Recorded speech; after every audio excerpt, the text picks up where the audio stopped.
जय श्री कृष्ण। मधुर अमृतवाणी में आपका स्वागत है। श्री कृष्ण और श्री विष्णु की कृपा आप सभी पर बनी रहे। अगर आपने चैनल को सब्सक्राइब नहीं किया हो तो सब्सक्राइब कर दीजिए। 15वां अध्याय में हम आगे बढ़े उससे पहले 14वें अध्याय में हमने क्या देखा वो जानते हैं। गंधर्व राजा के वहाँ वाल्मीकि आए थे और वाल्मीकि ने से उन्होंने पूछा कि मुझे इस जन्म में इतना सुख क्यों है, मैंने ऐसे कौन से कर्म किए हैं, क्या किया है जिससे मुझे ये सब प्राप्त हुआ। और तोते कि वो जो बोल के गया था वो क्यों, उसका मतलब क्या है, वो भी उसे जानना था।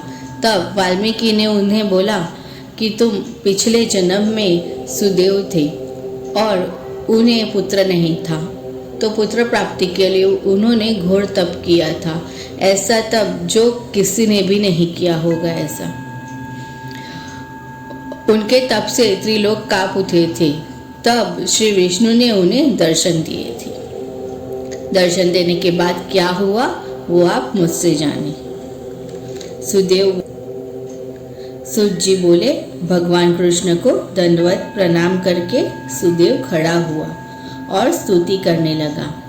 हे देवों के देव, हे अभय को देने वाले, सर्व के ईश्वर, हे जगत के आधार रूप, हे जीवन निर्माता, हे विश्व का रक्षण करने वाले, हे तेजस्वियों में श्रेष्ठ, हे दीनवत्सल्य, हे वासुदेव सुत कृष्ण, आपको मैं वंदन करता हूँ। हे प्रभु, आप दीनवत्सल हो, फिर भी मेरी उपेक्षा से आपका दीनवत्सलपना नाश होगा।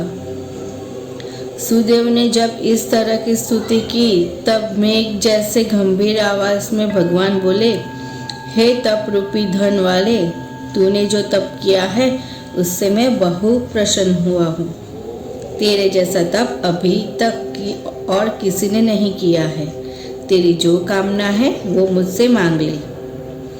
हे नाथ, अगर आप मुझ पर प्रसन्न हुए हो तो मुझे एक सत्पुत्र दीजिए, क्योंकि पुत्र के बिना मेरा संसार मुझे शून्य जैसा लगता है। सुख संपत्ति मुझे बिल्कुल पसंद नहीं है। हे ब्राह्मण, भगवान ने कहा, पुत्र के बिना और कुछ मांग, मैं तुझे सब दूंगा। मैंने तेरे नसीब को देखा है, उसमें तुझे 7 जन्म तक पुत्र होने वाला नहीं है। बोलकर भगवान शांत हो गए।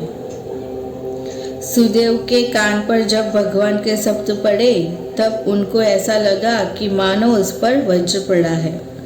वह अचानक जमीन पर गिर पड़ा। अपने पति को जमीन पर पड़ा हुआ देखकर उसकी पत्नी पास में बैठकर रोने लगी और कहने लगी, हे नाथ, चलो खड़े हो जाओ। ब्रह्मा ने जो भाग्य निर्माण किया हुआ है वैसे ही सब कुछ मिलता है। वहाँ भगवान का कुछ भी नहीं चलता है। जिनके नसीब रूठ गए हो उनका कहीं भी अच्छा नहीं होता है। वेदों में हरि की सेवा, दीप दान, सत्य आदि को श्रेष्ठ कहा हुआ है, मगर उनका भाग्य के आगे कोई हिसाब नहीं है। इसीलिए दुख को दूर करके खड़े हो जाओ। नसीब में जो लिखा है वही होता है। गौतमी के दुख भरे शब्द सुनकर भगवान को गरुड़ कहने लगा, हे दीनदयाल, हे दया के सागर, भक्तों को अभय करने वाले, इस ब्राह्मण के आंसुओं के सामने देखो, आप दीनदयालु हो, फिर भी आप इतने निष्ठुर से बन गए हो। आप तो धर्म को धारण करने वाले हो, फिर आज आपका धर्म कहाँ चला गया। आप तो वरदान देने वाले हो, फिर भी आज यह ब्राह्मण को क्यों वरदान देते नहीं हो। अगर आप इस ब्राह्मण की मनोकामना पूर्ण नहीं करते हो और नसीब की बात कर रहे हो तो फिर आपकी सेवा और स्मरण कौन करेगा। आपके चरण कमल में शीश कौन झुकाएगा।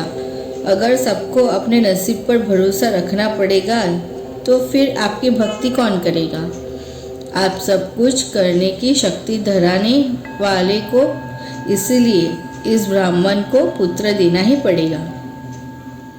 सुदामा ने आपकी सेवा की थी, तब उत्तम पद प्राप्त हुआ था।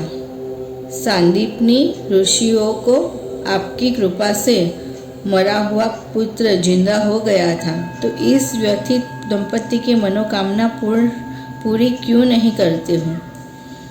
आपके चरणों में आए हुए को निराश क्यों करते हो? गरुड़ के शब्द सुनकर भगवान बोले, हे पक्षी श्रेष्ठ, तुम इनकी इच्छा मुताबिक का पुत्र दो।